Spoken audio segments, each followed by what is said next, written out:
مساء الفل. زي ما وعدتكم بوصفة تحفة جدا بصوص الكراميل لكل عشاق التفاح. هعمل معاكم النهاردة الكيكة القمر دي، كيكة التفاح والكراميل.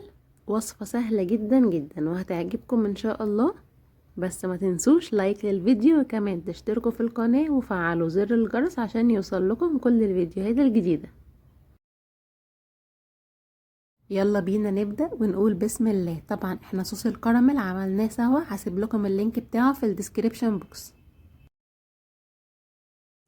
المقادير اللي هنحتاجها لتحضير الكيكة هي كوب ونص دقيق، تلت كوب سكر، تلت كوب زيت، تلت كوب حليب، معلقة كبيرة بيكنج باودر، 2 بيضة، معلقة كبيرة فانيليا، يا اما فانيليا سائلة او باكو فانيليا المتوفر عندكم.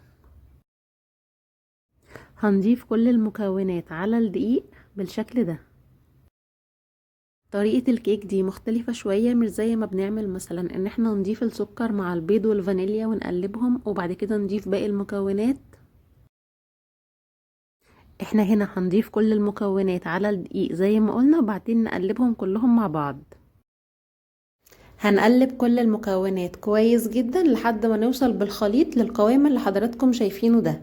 لو حسيتوا ان الخليط اتقل معاكم من الشكل ده ممكن نزود معلقة لبن ونقلب تاني، هيبقى القوام معاكم مظبوط. بعد كده هنقطع تفاحتين او 3 حسب حجم التفاح اللي موجود عندكم. هنقطعها شرايح رفيعة بالشكل ده. هنبدأ نرص طبقات الكيك في اي صينية ألمونيوم عندنا او في اي طاجن بايركس المتوفر عندكم تقدروا تستعملوه. وطبعا دي ليليا بتأكد على المعلومات اللي احنا بنقولها زي ما انتوا سامعين كده بالظبط. هندهن الطاجن بمسحة خفيفة من الزيت علشان لما نيجي نقلبه بعد كده ما يكونش لازق معانا.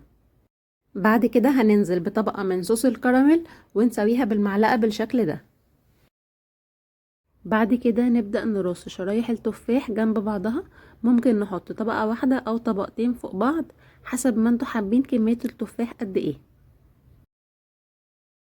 ونحط عليها شوية صغيرين من صوص الكراميل بالشكل ده.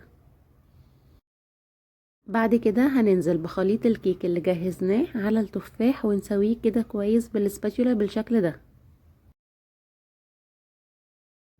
نهز الطاجن كده ونديله خبطتين وكده الكيك جاهز معانا.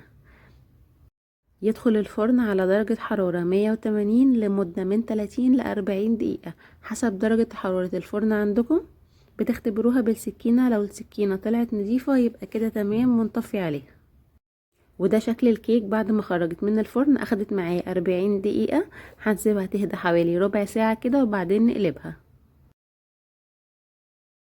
يلا بينا بقى اللحظة الحاسمة، ربنا يستر هنقلب ونشوف ايه اللي هيحصل.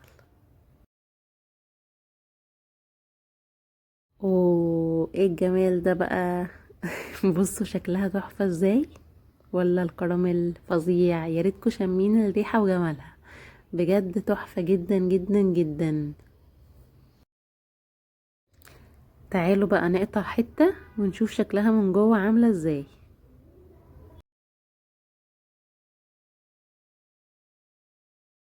شايفين جمال الكيك والتفاح والكراميل؟ حقيقي يعني شكلهم يجنن، وبجد الكيكة هشة وتحفة جدا جدا.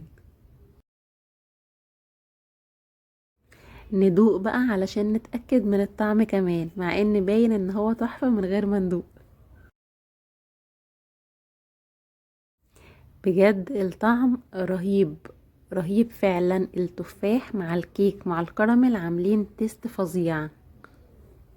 اللي مش هيجرب الكيك دي هيفوتوا كتير.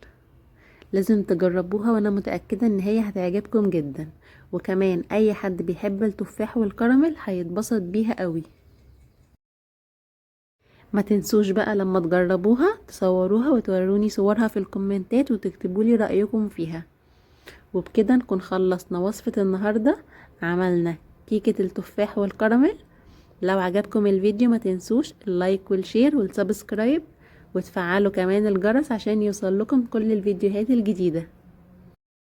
شكرا جدا ليكم، والف هنا على قلبكم.